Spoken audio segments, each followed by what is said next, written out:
یہ میری خوش قسمتی کہ میں حضور کا امت ہوں. ساری زندگی اس کا شکریہ ادا کرتا رہوں تو کہ شکر ادا. ہم حضور کی امتی، نبی انتظار کرتے رہے، نبی منتظر رہے.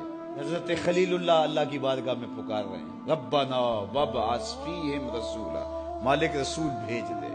کوئی کہتا ہے لیسا بفظ ولا بغلظ، وہ ترشرو نہیں ہوگا، سخت مزاج نہیں ہوگا، ماتھے پہ شکنے لانے والا نہیں ہوگا، وہ پیار بانٹنے والا ہوگا. بس وہ آیا جا رہا ہے. حضرت عیسیٰ نے تو نام بھی بتا دیا نا، مبشرم برسول یاتی من بعد اسمہ احمد. لوگوں میں جا رہا ہوں، چلو نام بھی بتا دیتا ہوں، میرے بعد جو آنے والا اس کا نام احمد ہوگا. نبی انتظار کرتے رہے، 12 نبیوں نے انتظار کیا حضور کی امت میں ہونے کے لیے، تمنا کی. نستورہ راہب انتظار کرتا رہا، بحیرہ راہب انتظار کرتا رہا. شب ہجر کی سختیاں کوئی اس سے جا کے پوچھے، تیری راہ تکتے تکتے جسے صبح ہو گئی. زندگیاں گزار دی انہوں نے. سلمان فارسی کی کہانی سن لو. مجوسی کے بیٹے تھے، حق کی طلب میں نکلے، باپ نے گھر سے نکال دیا. ایک پادری کے پاس جا کے رکے، زندگی بھر اس کی نوکری کی. جب اس کا آخری وقت آیا، اس نے کہا میری تدفین کے بعد غموریا چلے جانا، وہاں کا پادری خدا رسیدہ ہے، تجھے اس سے کچھ مل جائے گا. کہتے میں وہاں سے غموریا آ گیا. پھر اس پادری کی ساری زندگی خدمت کی. جب وہ مرنے لگا تو اس نے کہا کوئی ایسا شخص نہیں ہے جس کے پاس اب میں تجھے بھیجوں، لیکن نبی آخر الزمان کے ظہور کے لمحے آ گئے. تو یہاں سے یثرب چلا جا، وہ اس نبی کی ہجرت گاہ ہوگی. تیری زندگی سنور جائے گی. تو نے بڑی محنت کی ہے، بڑی نوکری کی ہے میری. کہتے میں نے اس کو کہا کہیں ایسا نہ ہو میں دھوکہ کھا جو مجھے کوئی نشانی بتا دے. اس نے کہا 3 نشانیاں. ایک صدقہ نہیں لے گا، دوسرا ہدیہ رد نہیں کرے گا، تیسرا 2 کندھوں کے درمیان مہر نبوت ہو. کہتے میں نے اس کی تدفین کی. یثرب کی جانب جاتے ہوئے ایک قافلے میں شامل ہو گیا. انہوں نے مجھے پکڑ کے اپنا غلام بنا لیا، لیکن میرے پہ مہربانی یہ کی کہ مجھے بیچا جا کے مدینے میں. ایک یہودی نے مجھے خرید لیا. میں اس کے باغ میں گوڈی کرتا تھا، کام کرتا تھا، کھجوریں توڑتا تھا، لیکن میں انتظار میں تھا کہ کبھی وہ نبی آخر الزمان آئے تو مجھے دید ہو. کبھی عرش پر، کبھی فرش پر، کبھی ان کے در، کبھی در بدر. غم عاشقی تیرا شکریہ، میں کہاں کہاں سے گزر گیا.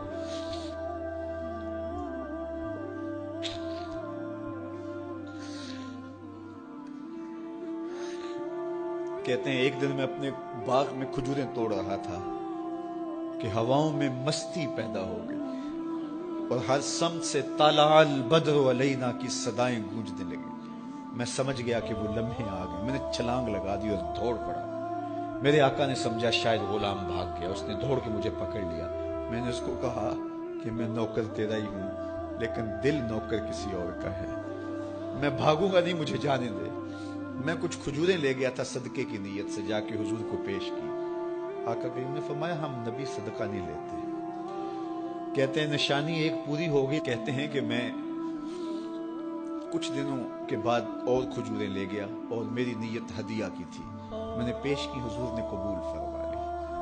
لیکن میں بھی کہتا تھا تیسری نشانی بھی پوری ہو لے تو پھر مانوں گا. اور وہ کیا تھی؟ 2 کندھوں کے درمیان مہر نبوت. کہتے ہیں ایک دن حضور میرے باغ میں آئے اور آقا کریم نے اپنے مبارک کندھے پہ چادر رکھی ہوئی تھی اور چادر کی اوٹ میں مہر نبوت چھپی ہوئی تھی.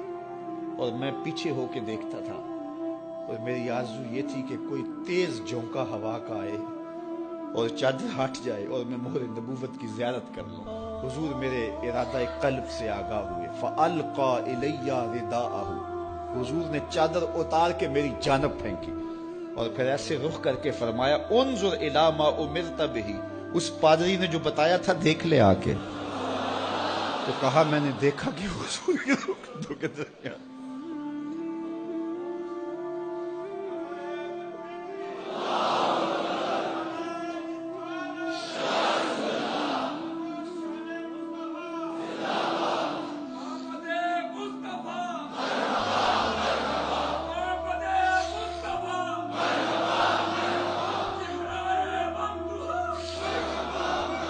شب ہجر کی سختیاں کوئی اس سے جا کے پوچھے، تیری راہ تکتے تکتے جسے صبح ہو گئی. ہم نے تو کوئی انتظار نہیں کیا نا، ہم نے تو کوئی دکھ نہیں سہا. ہم سوئے تھے مقدر جاگ اٹھے.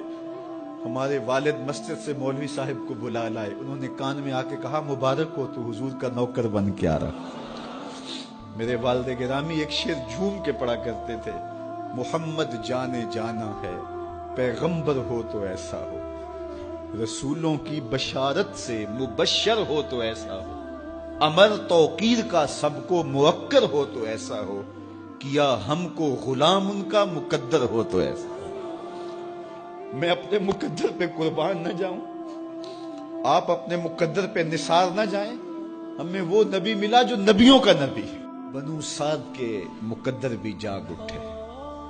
اللہ اکبر, کیا وہ خوش نصیب وادیاں تھی, کیا وہ خوش بخت پہاڑ تھے بنو سعد کے, جہاں حضور نے زندگی کے ابتدائی سال گزارے. اللہ اکبر. حضرت حلیمہ سعدیہ کہتی ہیں جب میں حضور کو گھر لے گئی تو میرے گھر میں روشنیاں آ گئیں. باقاعدہ عورتوں نے کہا حلیمہ تو اتنی امیر ہو گئی ہے رات کو بھی دیا نہیں بجھاتی. بڑے امیر کبیر گھرانوں میں بھی رات کو لوگ دیا بجھا دیا کرتے ہیں, لیکن تو اتنی ہی امیر ہو گئی ہے کہ رات کو بھی تیرے گھر کا دیا نہیں بجھتا. تو حلیمہ سعدیہ نے کہا آؤ میں تمہیں بتاؤں میرے گھر میں دیا کون سا روشن. باقاعدہ ہم جولیوں کو بلایا, پالنے میں حضور تھے, اشارہ کر کے کہا ما کننا نحتاج الی السراج من یوم اخذناہ, جب سے یہ پیارا گھر آیا ہے میں نے سارے دیے توڑ دیے. دیے کی ضرورت نہ مشعل کی حاجت, عجب روشنی تو نے پائی حلیمہ, بڑی تو نے توقیر پائی حلیمہ, بنی تو محمد کی دائی حلیمہ.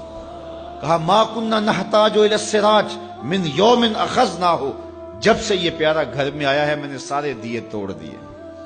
جہاں روشنی چاہیے ہوتی ہے حضور کو اٹھا کے اس کمرے میں لے جاتا ہے, وہاں انوار پھیل جاتے ہیں, روشنیاں پھیل جاتی ہیں. کیسے اجالے پھیلے, کیسی روشنیاں پھیلے.